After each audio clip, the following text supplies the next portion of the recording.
bought the air conditioner, you bought the radio, and how should my financial malpractice have anything to do with your ability to use? Hey Ross, another great video on your part. Appreciate you doing this. Let's talk about it. As someone who was in the automotive industry for a decade and a half, I was with Toyota my longest stints, when those are the ones that were actually doing subscriptions, and also Volkswagen.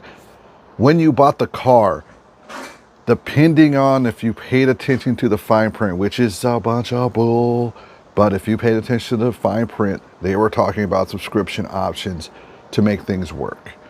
And you bought a subscription for a certain period of time.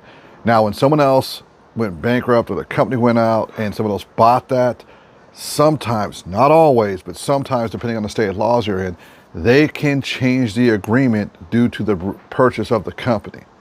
Now, I'm not saying this is right or wrong. I'm just saying what is legal, that the local laws, the Congress of that state, the governor signed, and things that allows a company to add in these additional fees, to add in these additional costs, and they obtain the company and its particular debts. I'm not saying it's the right thing to do, because in my opinion, the initial contract should stay as it is, but as a repurchaser, there are certain rights you have to be able to do certain things, from deposits to changing fee rights and everything else. Now, there should be notice, and each state has a different level of notice and how you have to notice, and there has to be proof that you received notice. And that can be as little as, I sent an email and it didn't get rejected. That's considered proof of receiving in some states. Others are that you have to reply back, yes or no, I understand. It just depends on the local and state laws.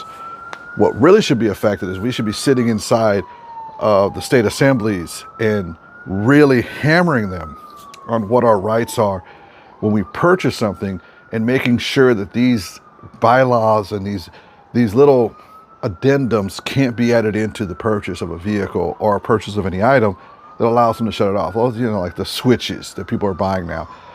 People buy a switch, it can be shut off by Nintendo. No way of knowing what to do about that. I mean, the microphone I'm using right now cannot be shut off by Rode.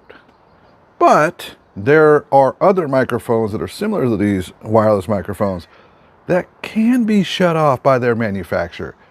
I don't think that's the right way to do it, but yeah, features can be shut off because you didn't pay the subscription.